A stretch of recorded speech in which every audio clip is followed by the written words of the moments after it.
పరిణయం 66th chapter. అమూల్య అంతరాత్మ, అవును, ఎందుకు బెదిరించకూడదు? అయినా ఇలాంటి ముద్దుదానికి చెప్తున్నా చూడు, నాది తప్పు అంటూ అమూల్య నెత్తి మీద పీకుతుంది. అమూల్య తలరుద్దుకుంటూ నిన్ను అంటూ కొట్టాలని చూస్తే తనకి స్పర్శ తగలకపోవడం చూసి ఆశ్చర్యపోతూ ఉంటుంది.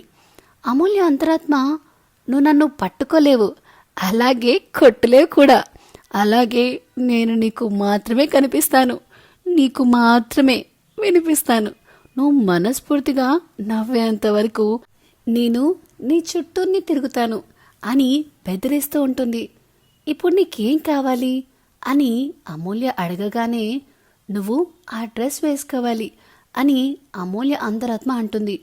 ఏంటి అని అమూల్య అడగగానే, అంతరాత్మ ఏంటి కాదు, నువ్వు ఆ డ్రెస్ వేసుకోవాలి అని చెప్తున్నా అని అంటుంది. కానీ అమ్మ నా కోసమని కష్టపడి శారీ తీసుకుంది కదా, మళ్ళీ ఇప్పుడెందుకు ఇది అని అంటుంది. అమూల్య అంతరాత్మ, పిచ్చి ముద్దు, ఏ తల్లైనా పిల్లల ఇష్టాన్ని అర్థం చేసుకుంటుంది కానీ తప్పు పట్టదు, మూసుకొని ఆ డ్రెస్ వేసుకుని రెడీ అవ్వు అని అంటుంది అంతరాత్మ. అది కాదు అని అమూల్య అనేలోపే, నో మోర్ డిస్కషన్స్, చెప్పిన మాట విను అని చెప్పి అమూల్య అంతరాత్మ మాయమైపోతుంది.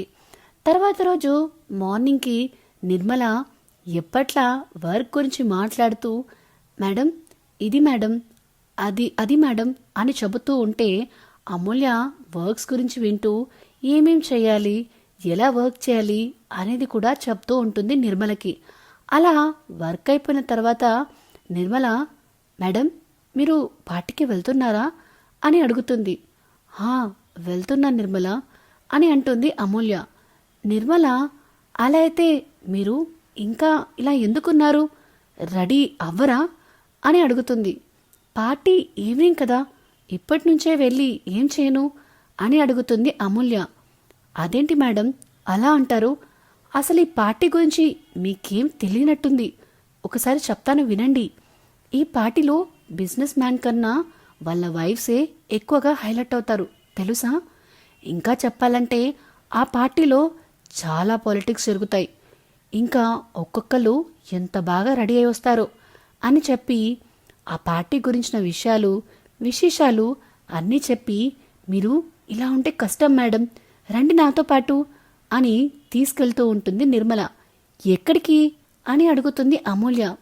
ఆ మాటకి నిర్మల సీరియస్గా చూస్తూ, అక్క నువ్వు ఇప్పుడు నాతో రా, పార్టీకి వెళ్తున్నావు కదా అని అంటుంది. అది కాదు, నువ్వు కూడా వస్తావు కదా, నేను వెళ్ళి ఏం చేయను ఒక్కదాన్ని అని అంటుంది. నిర్మల, అలా అంటారేంటి మేడం, మీ వెనక బిగ్ మేడం ఉన్నారు కదా అని అంటుంది నిర్మల.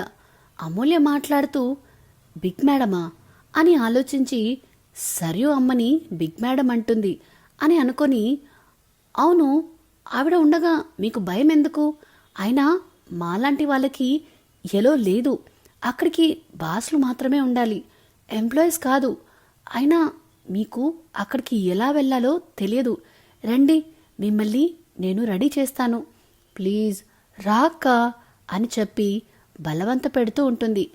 అది కాదు అని అమూల్య ఎంత చెబుతున్నా వినకుండా అమూల్యని తీసుకుని వెళ్ళి బ్యూటీ పార్లర్లో పెడిక్యూర్ అని మెడిక్యూర్ అని ఫేషియల్ అని అన్నీ చేయించి బయటికి తీసుకుని వస్తుంది. ఆఫీస్లో ఉన్నప్పుడు మేడం మేడం అంటూ రెస్పెక్ట్ ఇస్తూనే తను చెప్పినవన్నీ వినే నిర్మల బయటికి రాగానే అక్క అంటూ తన మీద అజమాయిషీ చూపించడం అమూల్యకి నచ్చేస్తుంది. నిర్మల, చూడండి అక్క ఎంత బాగున్నారో అని అంటుంది. ఆ క్షణం అమూల్యకి తనని తానే చూసుకుని చాలా ఆశ్చర్యపోతుంది. కానీ ఏమీ మాట్లాడదు, మౌనంగా చూస్తూ ఉంటుంది. ఏమైందక్క, ఆలోచిస్తున్నావా అని అడుగుతుంది నిర్మల. నేను ఒక్కదాన్నే వెళ్ళాలా, తప్పదా అని అడుగుతుంది అమూల్య. బిగ్ మేడం ఉండగా మీకు భయం ఎందుకక్క, ఏం కాదు వెళ్ళండి చెప్తున్నా కదా అని చెప్పి అంటుంది నిర్మల. అమూల్యకి అసలు మాట్లాడే అవకాశం కూడా ఇవ్వకుండా తానే మొత్తం పార్టీ గురించి ఇంకా విషయాలు చెబుతూనే ఉంటుంది. అలా అన్ని విషయాలు తెలుసుకున్న తర్వాత అమూల్య మళ్ళీ వెళ్ళక తప్పదా అని అడుగుతుంది. తప్పదు మేడం, ఇన్విటేషన్ వచ్చాక కాదు అంటే మళ్ళీ మనకే ప్రాబ్లం అవుతుంది అని అంటుంది నిర్మల. సరేలే వెళ్తాను అని అనగానే నిర్మల కూడా సరే అని అమూల్యని వాళ్ళ ఇంటి దగ్గర డ్రాప్ చేసి నిర్మల వెళ్ళిపోతుంది. సో ఇదేనండి పరిణయం 66th చాప్టర్. ఈ వీడియో కనుక మీకు నచ్చినట్టయితే please like, share and comment చేయండి. అలానే ఇలాంటి కొత్త కథల కోసం మన channel the novel whisperer with Vinyani subscribe చేసుకోండి. Thank you. బాయ్.